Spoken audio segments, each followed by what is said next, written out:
Okay, so all of this stuff, inevitably I'll teach this class, and somebody raises their hand and says, well, no one's going to take this thing seriously, right? I mean, they're really going to enforce this stuff. I mean, we've had Truth in Lending, we've had RESPA for all these years, and there's like 4 guys that worked for RESPA, and they would wander out and they'd find somebody, but is this really going to be serious? Yes, this is really going to be serious.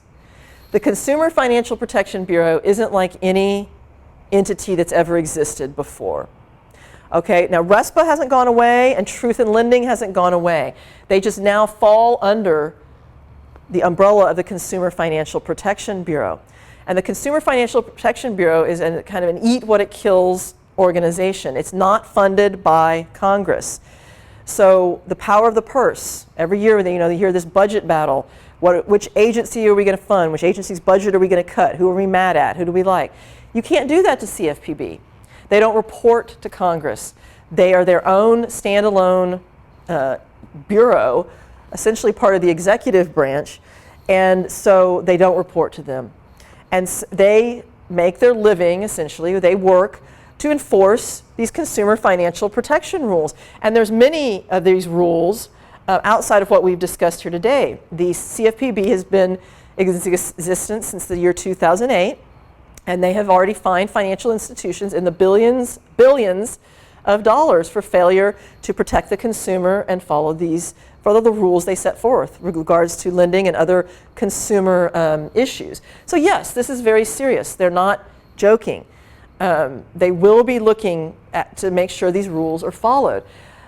Under the Truth in Lending, there's a private right of action for violations. So I feel my lender didn't comply with Truth in Lending. I personally, individually, can go sue them, okay, with statutory penalties of up to $4,000 for failure to provide certain disclosures. So I can personally go.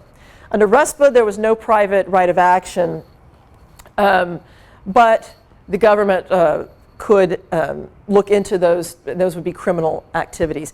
Under the CFPB, they now enforce these laws under Truth in Lending and RESPA, $5,000 per day for an oops violation, $25,000 per day for reckless violations, and $1 million a day for knowing violations of these laws. So what does that mean for you? I always ask somebody, can they get to me? Well, are you subject to RESPA? Yeah. They enforce RESPA. They can get to anybody.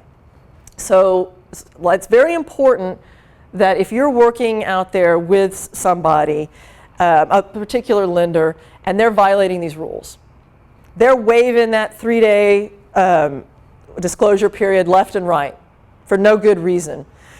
They're not giving the disclosure within 3 days. They're fudging that. They yeah, we didn't get it there right there in 3 days, but we really need to close on Friday. The rules are being violated. I highly recommend extricating yourself from that situation.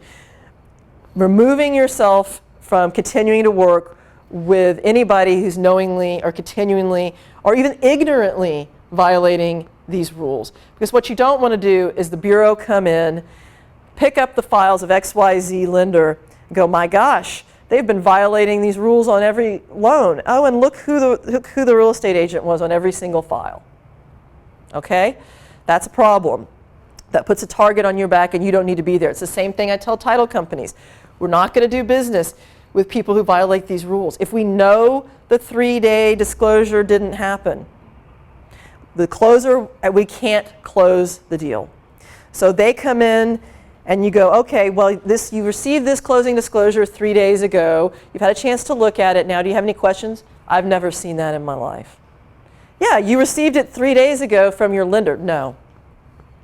Well, we're going to have to pick up the phone, call the lender. Did you, in fact, deliver this? Yes, I delivered it. They don't know what they're talking about. And that might very well be the case. Well, I didn't have time, or, whatever it is. We have actual knowledge it didn't happen. We're not going to be able to proceed. So these, as you see from this penalty section, it's just $1 million a day is a take your ball and go home kind of penalty. It's over for that person who's doing that.